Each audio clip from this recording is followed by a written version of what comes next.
Hello all of you, welcome back to my channel. मैं आज आप लोगों के लिए लेकर आ चुकी हूँ एक कलेक्टिव रीडिंग जिसका टॉपिक रहने वाला है what are the current feelings of a person. आपके जो पर्सन है, पार्टनर है, लव इंटरेस्ट है, उनकी करंट फीलिंग्स क्या हैं आपको लेकर हम ये जानेंगे।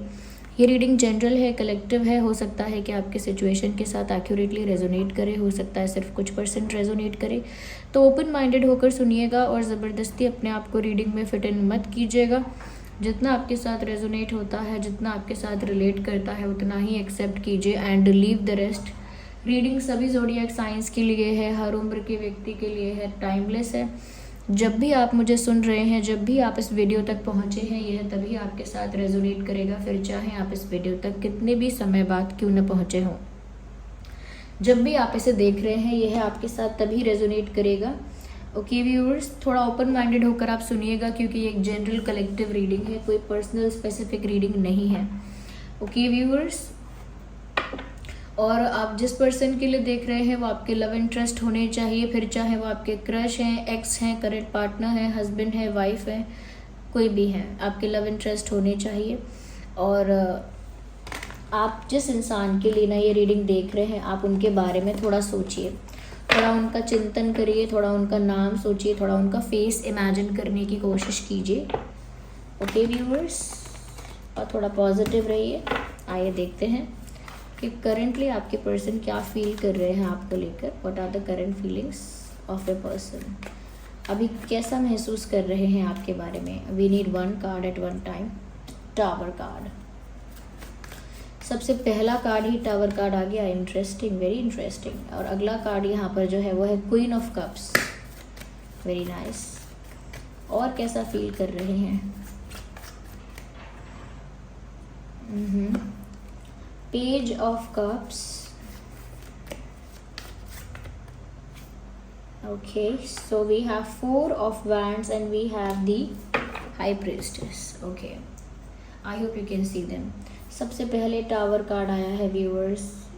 बहुत इंटरेस्टिंग रीडिंग होने वाली है व्यूअर्स, ये काफ़ी interesting. Ignore background noise. Okay, जो भी बैकग्राउंड नॉइस है वीडियो में, इग्नोर दैट। सबसे पहली चीज़ यहाँ पर जो मैं आपको बताना चाहूँगी वो ये है कि कहीं ना कहीं व्यूअर्स, करेंटली आपके पर्सन को ना किसी बात का झटका लगा है। कुछ ऐसा उनके साथ हुआ है जिसकी वजह से, कुछ ऐसा इंसिडेंट हुआ है, कुछ ऐसा घटना घटित हुई है, कुछ ऐसी जिसकी वजह से उन्हें धक्का लगा है। धक्का लगना या झटका लगना और सडन कुछ चेंज होना लाइफ में। ज़रूरी नहीं है कि जिस दिन आप देख रहे हैं उस दिन हुआ हो, लेकिन करेंटली यानी कि आजकल दीस डेज ऐसा हुआ है कि इनको किसी बात का झटका लगा है बहुत ज़्यादा, जिसकी वजह से इनकी लाइफ में एक सडन अनस्टेबिलिटी आई है। मुझे लगता है व्यूअर्स, इनकी लाइफ में कोई तो ऐसा पॉइंट आया है जो उनकी लाइफ का टर्निंग पॉइंट बन गया है। इनकी लाइफ से कोई चला गया है, इनकी लाइफ से कोई और रिलेशन था इनका अगर, तो वो टूट गया है। किसी और के साथ कोई कनेक्शन था तो वो टूट गया है। ये भी हो सकता है कि इनके दिमाग में कोई भ्रम था, कोई इल्यूजन था, तो उस घमंड के इल्यूजन से, ये किसी और इल्यूजन से ये इंसान बाहर आ गए हैं। इनका जो भ्रम था वो टूट गया है, या घमंड था वो टूट गया है। कुछ तो ऐसा हुआ है जो बहुत सडन हुआ है और बहुत ज़्यादा हार्ड हिट किया है इनको, जिसकी वजह से अंदर से ना पूरा धक्का इनको लगा है, ऐसा लगता है। और एक इमोशनल अनस्टेबिलिटी भी आई है, लेकिन वो इमोशनल अनस्टेबिलिटी इनको इमोशनली आप पर डिपेंड करती है, यानी कि ये डिपेंड कराती है। जैसे इनकी लाइफ में जो इमोशनल अनस्टेबिलिटी आ रही है किसी बात का धक्का लगने की वजह से, उस वजह से ये आपसे और दूर नहीं हो रहे हैं, उस वजह से और ज़्यादा आप पर इमोशनली डिपेंडेंट फील कर रहे हैं। वाई? क्योंकि पहले ऐसा लगता है कि उनकी इमोशनल डिपेंडेंस आप पर कम रही है, लेकिन रिसेंटली उनकी लाइफ में उन्हें एक ऐसा झटका लगा है, एक ऐसा लॉस हुआ है, एक ऐसा अनएक्सपेक्टेड चेंज आया है, एक ऐसा टर्निंग पॉइंट आया है जिसकी वजह से बहुत कुछ अनस्टेबल हुआ। और उस घबराहट में, उस पेन में, उस मिजरी में, उस टेंशन में उनके दिमाग में जो पहला नाम आया है वो आपका है। उस परेशानी में, दुख में जो पहली सुकून की किरण, पहला सुकून का, चैन का जो नाम उनके दिमाग में आया है वो आपका है। तो कहीं ना कहीं मुझे ऐसा लगता है कि इनकी लाइफ में कुछ अनस्टेबिलिटी हुई, उसकी वजह से इनका प्यार या इनका झुकाव या इनकी इमोशनल डिपेंडेंस आप पर ज़्यादा बढ़ गई है। उनके लिए चाहे अच्छा नहीं हुआ, जो भी हुआ, धक्का लगा या शौक लगा या जो भी हुआ, लेकिन आपकी तरफ उनका झुकाव नेचुरली ज़्यादा हो गया। ये तो एक अच्छी खबर है। ओके, जो उनके साथ हुआ वो कुछ भी हो सकता है, थर्ड पार्टी के साथ उनका कोई कॉन्फ्लिक्ट हो सकता है, कोई बड़ी अपॉर्चुनिटी चली गई है उनके हाथ से, ये बहुत ज़्यादा किसी का ट्रस्ट करते थे तो किसी ने बिट्रे कर दिया है, किसी ने चीट किया है, लॉस हुआ है, किसी चीज़ में फेलियर हुआ है, लेकिन एक खतरनाक झटका लगा है करेंटली। डेफिनेटली मेल फीमेल दोनों के लिए है ये रीडिंग। तो उसके बाद मुझे लगता है, क्योंकि क्वीन ऑफ कप्स का कार्ड भी है, तो इनकी इमोशनल डिपेंडेंस आप पर ज़्यादा है और आपके लिए काफ़ी ज़्यादा कह सकते हैं कि जेन्युइनली फील कर रहे हैं। दुख में जब इंसान किसी को सोचता है, किसी के बारे में प्यार से सोचता है और खुद दुख में होता है और किसी और से प्यार की उम्मीद करता है या किसी और के ऊपर इमोशनली डिपेंड होता है, तो उस समय वो जेन्युइन होता है। क्यों? क्योंकि वो पेन में ऐसा कर रहा है। पेन में कोई नाटक नहीं करेगा, पेन में कोई मैनिपुलेशन नहीं करेगा, दिखावा नहीं करेगा।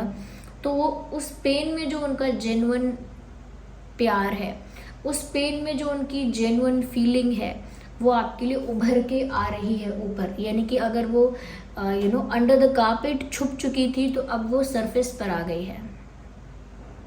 It is not under the carpet any more.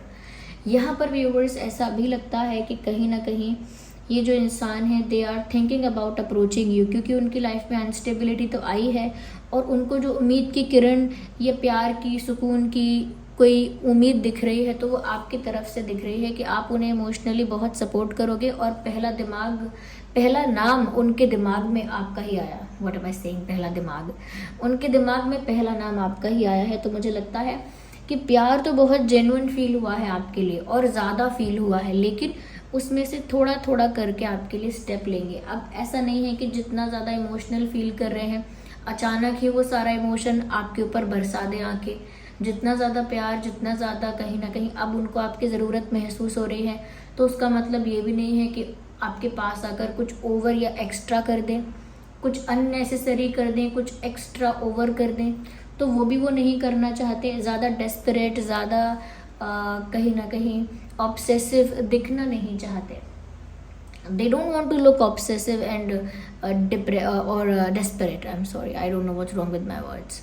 तो बहुत depress, why the depress word is coming again and again. वापस डिप्रेस, मुझे लगता है कहीं ना कहीं ये इंसान डिप्रेस फील कर रहा है, जबकि मैं डेस्परेट कहना चाह रही हूँ, लेकिन बार बार मेरे मुंह से डिप्रेस वर्ड निकल रहा है। हो सकता है व्यूअर्स आप डिप्रेशन में जा रहे हैं या डिप्रेस फील कर रहे हैं, जबकि हम तो इस इंसान की एनर्जी देख रहे हैं। तो अगर आप फील नहीं कर रहे हैं डिप्रेशन या डिप्रेस, तो डेफिनेटली यही इंसान है जो डिप्रेस फील कर रहे हैं करेंटली। क्यों डिप्रेस? क्योंकि मैंने कहा ना, झटका लगा है, उसकी वजह से एक डिप्रेशन हिट हुआ है उनको, या कह सकते हैं डिप्रेस फील किया है। सिर्फ ज़रूरी नहीं है कि डिप्रेशन में हो, डिप्रेशन लाइक फील हो रहा है।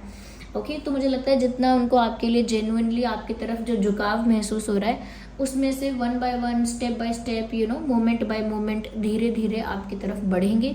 दोस्त की तरह बात करेंगे, फ्रैंक होंगे, फ्रेंडली होंगे, ओपन अप होंगे, कंफर्टेबल होंगे। धीरे धीरे धीरे धीरे they will do something different और they don't want to be friends with you. Okay, ये तो साफ दिख रहा है कि ऐसा नहीं है कि अगर दोस्ती का हाथ बढ़ाएंगे या दोस्तों की तरह व्यवहार करेंगे तो उसका मतलब ये नहीं है कि उन्हें सिर्फ दोस्ती चाहिए। दे will move forward after that. उसके बाद वो इससे आगे बढ़ेंगे। ओके, उसके बाद कहीं ना कहीं वो एक बड़ा स्टेप ले पाएंगे। पर अचानक से आपकी लाइफ में ऐसा नहीं करने वाले हैं कि आप भी थोड़े शॉक्ड हो जाओ या फिर उनका बिहेवियर नाटक लगे। देखिए, अचानक से कोई इंसान ना ज़्यादा प्यार बरसाता है, ज़्यादा ही स्वीट हो जाता है, ज़्यादा ही इमोशनल हो जाता है, ज़्यादा डेस्परेट या ऑब्सेसिव भी हो जाता है, तो सामने वाला इंसान या तो डाउट करता है या फिर डर जाता है उसके ऐसे बिहेवियर से, थोड़ा सा वियर्ड लगता है और थोड़ा सा कहीं ना कहीं उस इंसान का इंटरेस्ट भी कम हो जाता है कि अरे ये तो इतना डेस्परेट है, इतनी ज़्यादा ऑब्सेसिव है, तो फिर इंटरेस्ट भी थोड़ा कम हो जाता है सामने वाले इंसान का। तो वो नहीं चाहते कुछ भी वो खराब करे, अपनी बेवकूफ़ी की वजह से कुछ भी खराब करे। They don't want that. So they will move towards you and they are thinking about it. आपकी तरफ बढ़ने के बारे में सोच रहे हैं, लेकिन स्मॉल स्टेप्स, बेबी स्टेप्स लेकर आपकी तरफ बढ़ेंगे, ये तो दिख रहा है। Because they are thinking about it. यहाँ पर व्यूअर्स ऐसा भी दिख रहा है कि इनका आपकी तरफ बढ़ने का स्टेप तो छोटा छोटा हो सकता है, छोटे छोटे कदम लेना, छोटे छोटे एक्शंस लेना, माइनर माइनर चीज़ें करना, लेकिन इनका जो मेन गोल होगा, मेन इंटेंशन जो होगा, वो 4 ऑफ वैंड्स है, यानी कि यूनियन। आपके साथ एक हो जाना, आपके साथ यूनाइट हो जाना, आपके साथ पार्टनरशिप में, रिलेशनशिप में, एक स्ट्रॉन्ग कमिटमेंट में आ जाना, आपके साथ इनका रिश्ता ऑफिशियल हो जाना, सीरियस हो जाना, एक लॉन्ग टर्म रिलेशनशिप का होना, कुछ ऐसा ही उन्हें चाहिए, कुछ ऐसा ही उनका इंटेंशन है, कुछ ऐसा ही उनका गोल है। डेफिनेटली व्यूअर्स, जहाँ पर ये अपनी कंडीशन देख रहे हैं कि सडन चेंज आ गया है, एक टर्निंग पॉइंट आ गया है, अनस्टेबिलिटी आ गई है, वहाँ पर आपको वो देख रहे हैं तो आप उनको एक स्टेबल सिचुएशन में दिख रहे हो। बहुत ही अपोजिट हो रहा है एक्चुअली। उनको लग रहा है कि उनकी लाइफ में अभी इतनी अनस्टेबिलिटी है, चाहे वो फाइनेंशियल है, इमोशनल है, या अपार्ट फ्रॉम दैट कुछ और भी है, और वहाँ वो आपको देख रहे हैं तो आप स्टेबल दिख रहे हो, मेंटली स्टेबल हो, इमोशनली स्टेबल हो, हर तरह से एक तरह का ठहराव, एक तरह की कामनेस, एक तरह की स्टेबिलिटी आप में दिख रही है। या फिर ऐसा हो सकता है कि वो खुद अनस्टेबल है, इस वजह से उन्हें बाकी सब लोग तो स्टेबल दिख रहे हैं। हो सकता है शायद आप भी लाइफ में इतने स्टेबल ना हो, लेकिन उनको तो ऐसा ही लग रहा है व्यूअर्स कि आप बहुत काम और स्टेबल और कंपोज्ड, काम एंड कंपोज्ड और स्टेबल एनर्जी में हैं। आप एक बैलेंस्ड फॉर्म में आप हैं, जहाँ पर कहीं ना कहीं आप अपनी एनर्जी को वेस्ट नहीं कर रहे हैं, और ऐसा लगता है कि बहुत बैलेंस्ड वे में अपने आप को कह सकते हैं कि अपने आप पर ही फोकस कर रहे हैं। यहाँ पर उन्हें ऐसा लग रहा है व्यूअर्स कि इस वक्त आपका इंटेंशन जानना थोड़ा मुश्किल है कि अब आपका इंटेंशन क्या है, आपका गोल क्या है, आप क्या चाहते हो।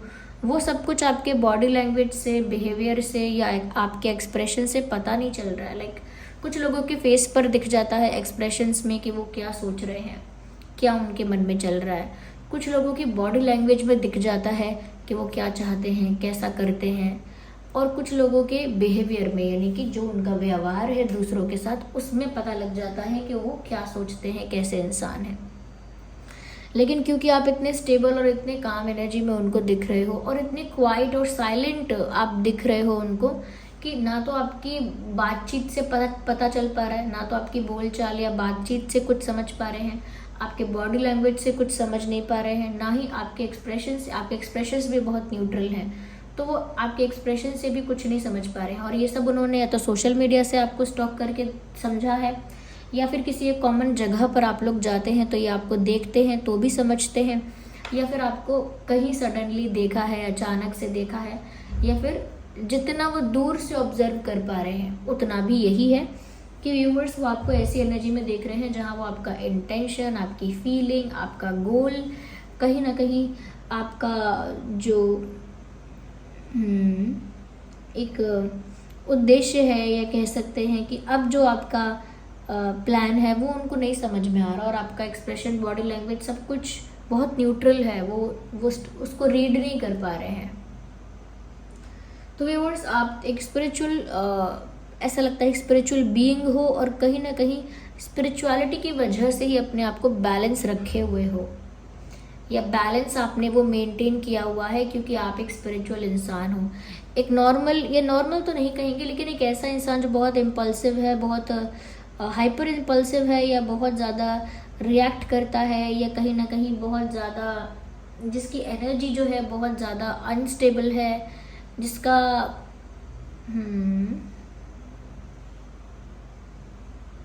जिसके अंदर डर भी है, इनसिक्योरिटी भी है, यू नो दीज थिंग्स। तो वो जो इंसान है व्यूअर्स, ऐसा लगता है कि वो अपने आप को ना, अपने इमोशंस को ना बैलेंस नहीं कर पाता, क्योंकि वो उस समय स्पिरिचुअल पर्सपेक्टिव से या स्पिरिचुअल एंगल से सोचता ही नहीं है कि अगर मैं थोड़ा स्पिरिचुअल हो जाऊं तो मेरा मन शांत हो जाए, कंट्रोल में आ जाए, ऐसा फील ना हो मुझे। लेकिन व्यूअर्स, आप कहीं ना कहीं वो स्पिरिचुअल प्रैक्टिसेस करते हो, या इतने इनफ स्पिरिचुअल हो कि आप खुद को बैलेंस कर पाते हो। यहाँ पर आपका और आपके पर्सन का जो ज़ोडिएक साइन हो सकता है उसके बहुत ज़्यादा चांसेस हैं। वैसे तो सभी ज़ोडिएक साइन के लिए है रीडिंग, लेकिन फिर भी चांसेस हैं cancer, Scorpio, Pisces, and Aries, Leo, Sagittarius, ये ज़्यादा प्रोमिनेंट साइंस हैं। जो बाकी के ज़ोडिएक साइंस हैं, हो सकता है आपके और आपके पर्सन के वो ज़ोडिएक साइन हो तो भी रीडिंग आपसे रेजोनेट कर सकती है। अगर ये ज़ोडिएक साइंस आपके साथ रेजोनेट नहीं कर रहे हैं तो भी रीडिंग आपके साथ रेजोनेट कर सकती है। ओके, चलिए आगे हम और क्लैरिफाई करते हैं।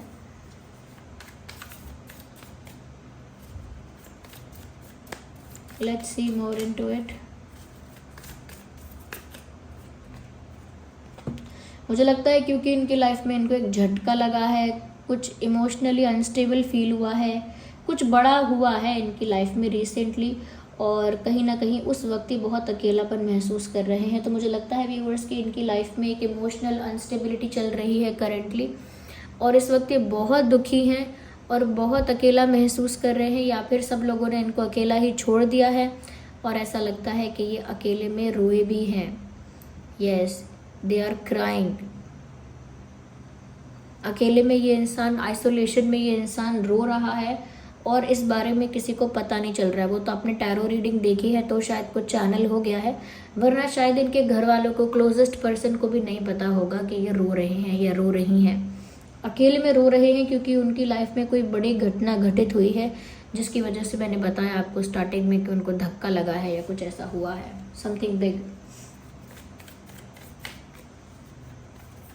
हे मुझे ऐसा लगता है व्यूअर्स कि कहीं ना कहीं उनकी इमोशनल डिपेंडेंस आप पर बढ़ तो रही है, लेकिन साथ ही साथ वो ये भी सोच रहे हैं कि शायद अब इससे कुछ होगा नहीं, क्योंकि अब आप उस एनर्जी में नहीं हो। देखिए, दोनों लोगों का एक पेज पर होना बहुत ज़रूरी है to keep things going, to maintain a relationship और to maintain harmony in a relationship. दो लोगों को एक पेज पर होना ज़रूरी है।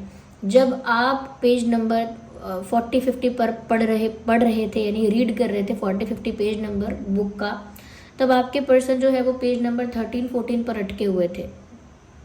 ओके, अब ऐसा लगता है कि आपके पर्सन ने एक्स्ट्रा रीडिंग करके या ज़्यादा रीडिंग करके पेज नंबर 60-70 पर पहुंच गए हैं, लेकिन अब आप जो हैं वो पेज नंबर 40 पर ही अटके हुए हैं। तो मुझे ऐसा लगता है कि सेम पेज पर नहीं, एक पेज नंबर 2 पर है तो एक पेज नंबर 10 पर है, डिफरेंस ज़्यादा है, और इसीलिए वो ऐसा भी सोच रहे हैं। साथ ही साथ इमोशनली आपकी तरफ झुकाव भी फील हो रहा है और ऐसा भी लग रहा है, लेकिन अब आपकी एनर्जी ऐसी नहीं है तो पता नहीं कुछ हो पाएगा या नहीं। जैसे हम किसी से कहते हैं कि अब मैं उसके पास वापस चला जाऊँ, हम सोचते हैं अगर ऐसा कि अब मैं उनके पास वापस चला जाऊँ, मुझे बहुत याद आ रही है उनकी, अब मैं उनसे बात कर लूँ, लेकिन फिर हमारा एक तरह से हमारा मन हमको ये भी कहता है कि अरे उनको थोड़ी याद आ रही होगी या वो थोड़ी सेम एनर्जी में होंगे, हम उनको याद कर रहे हैं, हम ऐसा फील कर रहे हैं कि वापस उनके पास चले जाएं, वो तो अपनी लाइफ में आगे बढ़ गए होंगे, उनको तो कोई फ़र्क भी नहीं पड़ता होगा। तो हम ये सब सोच के अपने मन में देर सोच लेते हैं, मान लेते हैं कि कुछ नहीं होने वाला है, ऐसा करके ऐसा ही ये भी सोच रहे हैं।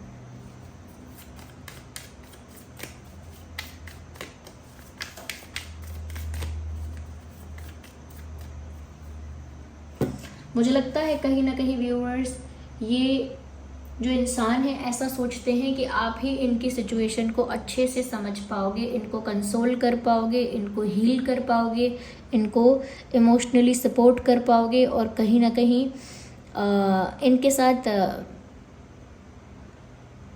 इनके साथ थोड़ा केयरफुल और थोड़ा लविंग और केयरिंग रहोगे। ये आप इनके साथ थोड़ा लविंग और केयरिंग रहोगे क्योंकि आप उनकी सिचुएशन को बेटर समझ पाओगे, उनकी मजबूरियों को, उनके दुख को, उनकी परेशानी को आप अच्छे से समझ पाओगे।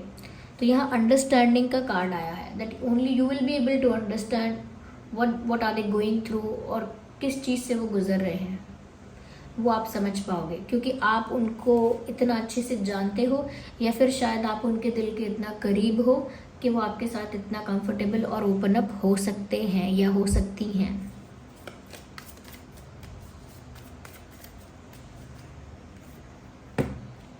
स्ट्रेस का कार्ड भी आया है यहाँ पे, साफ साफ पता लगता है इसका मतलब यही है व्यूअर्स कि आपके जो पर्सन है, there is a fly, just a second, आपके जो पर्सन है कहीं ना कहीं बहुत ज़्यादा स्ट्रेस में है। ऑफ कोर्स इतना कुछ चल रहा है, they are crying and there is a instability और अ टावर मूवमेंट, और यहाँ पर बहुत ओवर थिंकिंग भी चल रही है, तो स्ट्रेस तो होगा ही, इट इज़ ऑब्वियस। मुझे लगता है व्यूअर्स इस बारे में ज़्यादा स्ट्रेस ले रहे हैं कि ये तो यूनियन का गोल, ये यूनियन का इंटेंशन रख रहे हैं, बट क्या एक्चुअल में यूनियन हो पाएगा? That's what they are thinking. वो ये सोच रहे हैं कि वो तो चाहते हैं अब ऐसा ऐसा हो जाए, पर क्या सच में ऐसा हो पाएगा, और ऐसा हो पाएगा या नहीं हो पाएगा, इसके बीच में उन्होंने हज़ारों थॉट्स सोच लिए। उन्होंने, एक तो बात होती है कि हाँ ऐसा हो जाएगा, एक बात होती है कि हाँ ऐसा नहीं होगा, उसके बीच में भी हज़ार बातें होती हैं। अगर ऐसा हुआ और ऐसा नहीं हुआ तो, मैंने कहा तो, उन्होंने ऐसा कहा तो, अगर उनका भी मन हुआ फिर भी उन्होंने मना किया तो, उनके मन में अगर प्यार हुआ उन्होंने दिखाया नहीं तो, अगर वो गुस्सा हुए तो, लेकिन गुस्से में भी प्यार हुआ तो, ऐसा हुआ तो, वैसा हुआ तो, यानी कि एकदम से बहुत सारे थॉट्स का क्रिएट करना, बहुत सारे थॉट्स क्रिएट करना और फिर उससे कोई सोल्यूशन ना निकल पाना। That is the reality. तो मुझे लग रहा है व्यूअर्स कहीं ना कहीं आपके पर्सन करंटली बहुत ज़्यादा ही स्ट्रेस ले रहे हैं, लाइक कुछ ज़्यादा ही स्ट्रेस। और मैं कहूँगी, मैं ये नहीं कहूँगी नॉर्मल है इतना स्ट्रेस लेना, शायद तभी यहाँ डिप्रेस वर्ड चैनल भी हुआ था। They are taking too much stress. ऐसा लगता है जितना कैपेसिटी नहीं है इनका स्ट्रेस हैंडल करने की, उससे ज़्यादा ये इंसान स्ट्रेस ले रहा है। Hey, we need one card.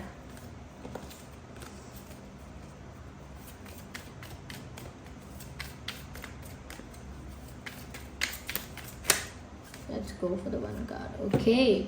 देख लीजिए, हार्मनी का कार्ड है, यूनियन का कार्ड है, और मैंने यही कहा था आपसे कि इनकी इच्छा यही है कि आपके साथ यूनियन हो जाए, यही इनका गोल है। यहाँ नंबर 10 है जो कंप्लीशन को दर्शाता है कि सच में व्यूअर्स इनको आपके साथ यूनियन ही चाहिए। हार्मनी का कार्ड है, यानी आपके साथ उनका रिश्ता मधुर होना चाहिए, ब्यूटीफुल होना चाहिए, स्वीट होना चाहिए। और यहाँ पर देखिए, आंख बंद करके यहाँ पर ये इंसान जो है वो जैसे मैनिफेस्ट कर रहा है, दिल से चाह रहा है कि दो लोगों का यूनियन हो जाए, ऐसा जैसे प्रे कर रहा है, ऐसा जैसे मैनिफेस्ट कर रहा है। व्यूअर्स वो आपके साथ एक यूनियन मैनिफेस्ट कर रहे हैं या प्रे कर रहे हैं। आपका और आपके पर्सन का डेट ऑफ बर्थ हो सकता है 3/13/23, 5/15/25, 7/17/27, 10/20/30, 4/14/24, yes, and 2/12/22,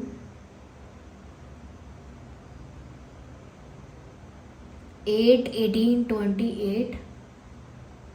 ये कुछ डेट्स हो सकते हैं जिसमें आपका या उनका जन्मदिन हो सकता है। आपका और उनका बर्थ मंथ हो सकता है March, May, July, October, February and April, August.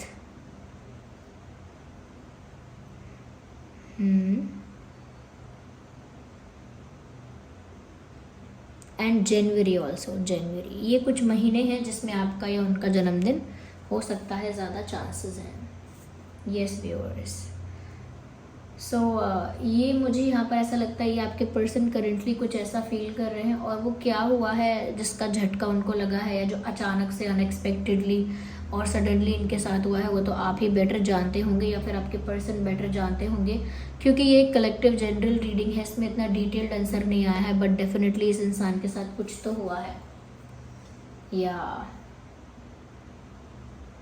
Let's take one card for the guidance, just one, okay.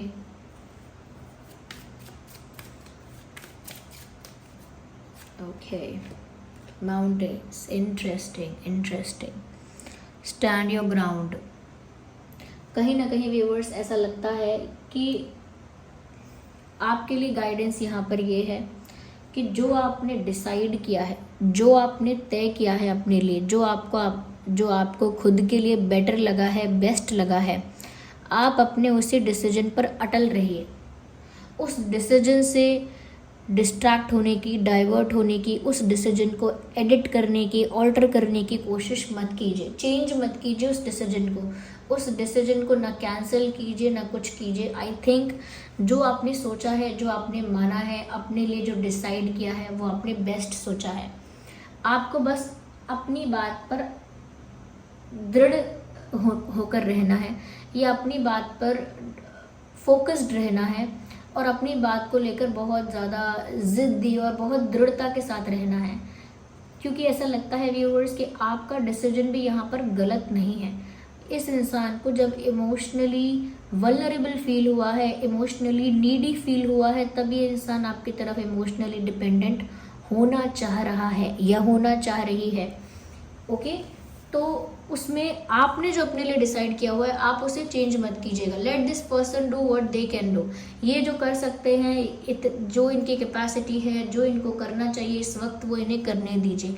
Late them do their part, let them do their role. आपने जो डिसाइड किया है आप उसी पर स्टिक रहिए, stick to your decision. Okay, so this was the reading. I hope ये reading आपके लिए हेल्पफुल और रिलेटेबल रही है। अगर वीडियो रिलेटेबल रहा है, रेजोनेट करता है, थोड़ा भी हेल्पफुल रहा है, तो वीडियो को लाइक करें, कमेंट करें, शेयर करें, सब्सक्राइब करें, और एंजल नंबर जो आपको दिखते हैं उन एंजल नंबर्स को टाइप करके रीडिंग को क्लेम करें। ओके, डिवाइन को, यूनिवर्स को ग्रैटिट्यूड शो करें, कमेंट्स में थैंक यू लिखें यूनिवर्स के लिए, और आपका कोई सजेशन है, फीडबैक है, वो भी आप कमेंट्स में लिख सकते हैं। चलिए फिर मिलते हैं अगली रीडिंग में, तब तक के लिए bye bye family, love you all, take care.